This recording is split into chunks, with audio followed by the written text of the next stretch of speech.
Greetings, all you lovely ladies and gentlemen out there, and today we're gonna... Huh? What? Where am I? This is Moogle Forest, Kupo. Okay, but how did I get here? We summoned you. We've heard about your YouTube channel, and we want you to tell the world about us, Kupo. Okay, I can do that. So today, we're gonna take a quick look into the wonderful world of Moogles. No, not Muggles for all of you Harry Potter fans out there, but as the shirt says, Moogles. So without further ado, here are some quick facts about Moogles, Kupo. Did I do it? Did I say Moogles enough for y'all? Let's start with the basics. Just what is a Moogle, you may ask? Well, real quick, if you don't already know, a Moogle is a small, cute, and fluffy creature that usually has small bat-like wings and oftentimes a puffball called a pom-pom attached to their head. For the most part, they are usually clever and crafty, knowing various skills from cooking, crafting, and even advanced engineering in some cases. Yet at the same time, despite all of that, they often possess an adorable sense of laziness.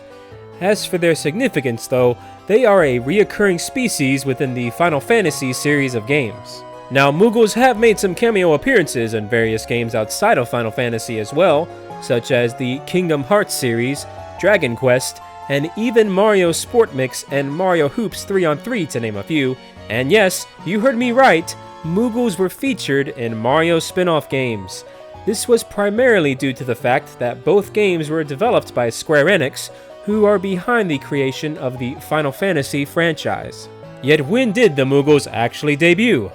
That honor goes to Final Fantasy III. No, not the poorly titled North American Final Fantasy III that was actually Final Fantasy VI in Japan, but the actual, literal Final Fantasy III released initially on the Famicom in 1990. Oh, and just in case you were unaware, a Famicom is what the original Nintendo was called in Japan. Getting back on topic though, originally they were called Mowgli in Japanese, which was a combination of the words Mogla, or mole, and Komori, or bat. So, Mobat. Yeah. Now, I know what you may be thinking, how can a cute creature like this be considered a Mobat? Well, originally they looked like this, which, in my own opinion, was much more mole-like and less cute than recent renditions. And actually, the Moogles almost made their debut as early as Final Fantasy II, but plans to include them were scrapped, and their likeness was replaced by a race of beavers instead. Needless to say, over the years, the Moogles have gone through various visual transformations from one game to the next.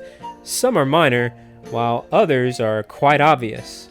For example, the version from Final Fantasy VIII definitely looks more cat-like in its appearance, whereas the one from Final Fantasy XII more closely resembles a rabbit. Okay, so what I've done here is separated the different designs of Moogles over the years into 3 separate categories of appearance. So feel free to pause if you want to take a closer look. First, we have the more cat-like variety of Moogle. Then we have the more rabbit-looking style. And finally, we have what I like to call the button-nosed and chibi variation of Moogle. Overall, the designers seem to favor the more cat-like approach throughout the franchise. This may have something to do with the fact that originally, Moogles said nya, which is the Japanese onomatopoeia for the meow sound that a cat makes.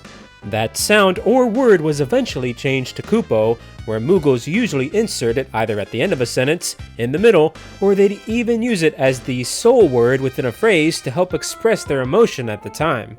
Yet does Kupo have an actual meaning? Well, unfortunately, and please correct me if I'm wrong in the comments, but in my research, it seems that developer Square Enix has not revealed to the public the true meaning behind it, or if there even is one.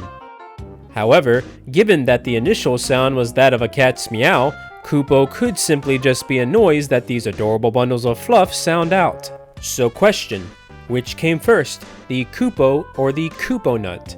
What a silly riddle! Of course, Kupo came first. However, the Kupo nut is the favorite food of Moogles, to the point where they decided to name it Kupo nut, as there was no other term that could possibly describe its wonderful taste and texture for them other than, well, Kupo. Speaking of names, many Moogles often have names comprised of some variation of the words Moogle or Kupo, such as Mowgli, Mogster, Koopli Kip, and Koopta Kappa.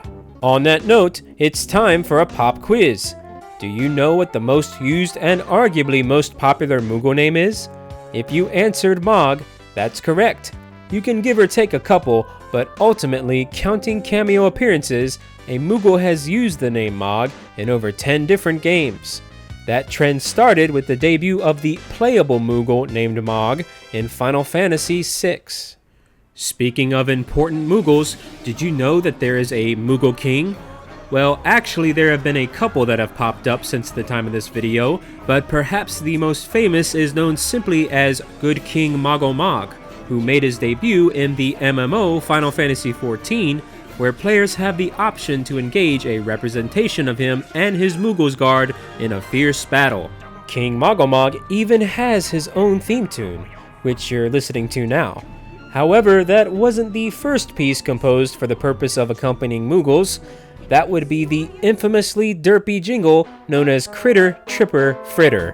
Say that 5 times fast. That song could first be heard in Final Fantasy V back in 1992. You know, I've learned a lot about Moogles today. How about you? Oh look! A Kupo nut! Kupo, Kupo, Kupo, Kupo, Kupo, Kupo. Well, I guess that means I better wrap things up. But tell me what you think. Do you have a favorite Moogle? Or maybe you have a Moogle fact or story you'd like to share? Let me know in the comments down below. And also, be sure to hit that subscribe button for more videos like this in the future. That's it for this episode though. I'm That Bald Gamer, and I'll catch you next time. Take care.